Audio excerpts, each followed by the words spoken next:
यो हो हाम्रो काठमाडौँको विशाल बजार एरिया, जहाँ तपाईँहरू ज्वेलर्सको बजार नै हेर्न सक्नुहुन्छ, जहाँ टन्नै पसलहरू ज्वेलर्स।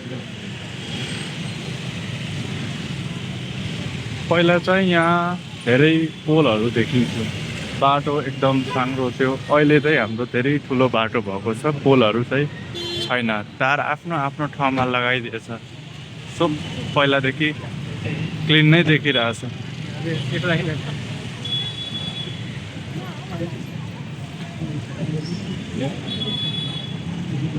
हाम्रो पठाउ गर्ने याङ्गो गर्ने दाजुहरूले यहाँ हेर्न सक्नुहुन्छ, जुन छेउमा गाडी ल्याएर सवारीको वेटमा हुन्छ।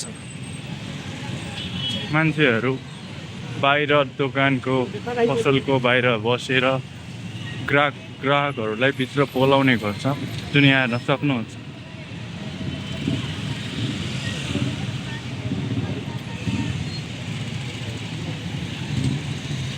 अब हामी बसन्तपुर एरियामा छिर्दैछौँ।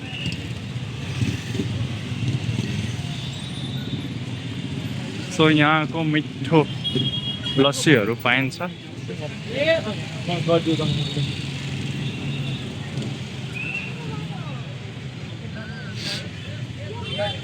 यो हो हाम्रो बसन्तपुर एरिया, जुन हेर्दा नै चिटिक्क देखिन्छ, तर अहिले चाहिँ कन्स्ट्रक्सनको काम चलिरहेछ। बाटोमा अहिले उथलपुथल देख्न सक्नुहुन्छ, तर पहिलादेखि एकदम क्लिन हुन गइरहेछ। सो सही छ। अहिले भोटको चहल पहल भएर यस्तो चारैतिर कन्स्ट्रक्सनको काम चलिरहेछ। भोलि चाहिँ हाम्रो होली हो, माहौल एकदम तगडा नै देखिरहेछ। So let's see.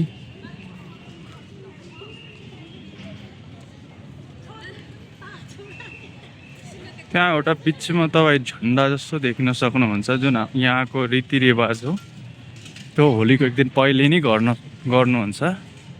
I don't know त्यसलाई के भनिन्छ भनेर मलाई थाहा भएन एक्ज्याक्टली। सो तर सही हो।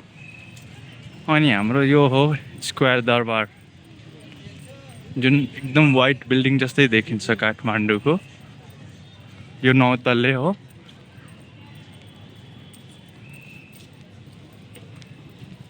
यो भित्र एज अ म्युजियम छ, म्युजियम जस्तो छ। भित्र तपाईँ पुरानो कुराहरू छ। यदि तपाईँ नयाँ हुनुहुन्छ भने भित्र टिकट काटेर भिजिट पनि गर्न सक्नुहुन्छ।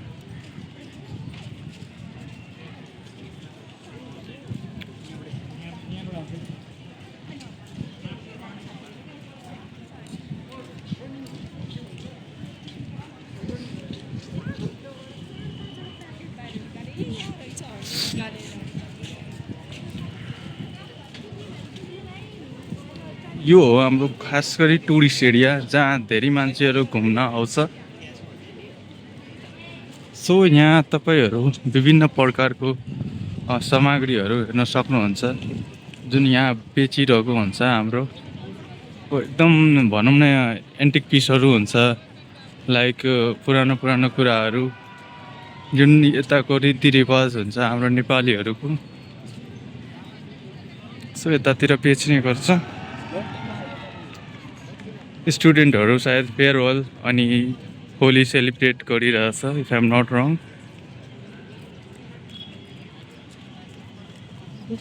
समुदायले जोगाउने भनेर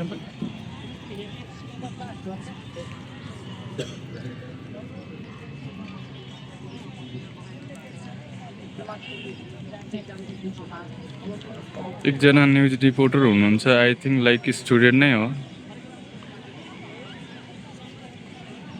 जुन एकअर्कासँग केही सोधिरहेछ।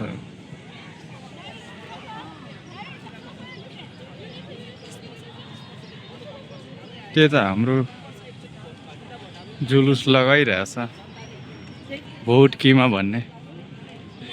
गाछी छाप अनि के हो तारा छाप जस्तो लागिरहेछ। त्यही हो,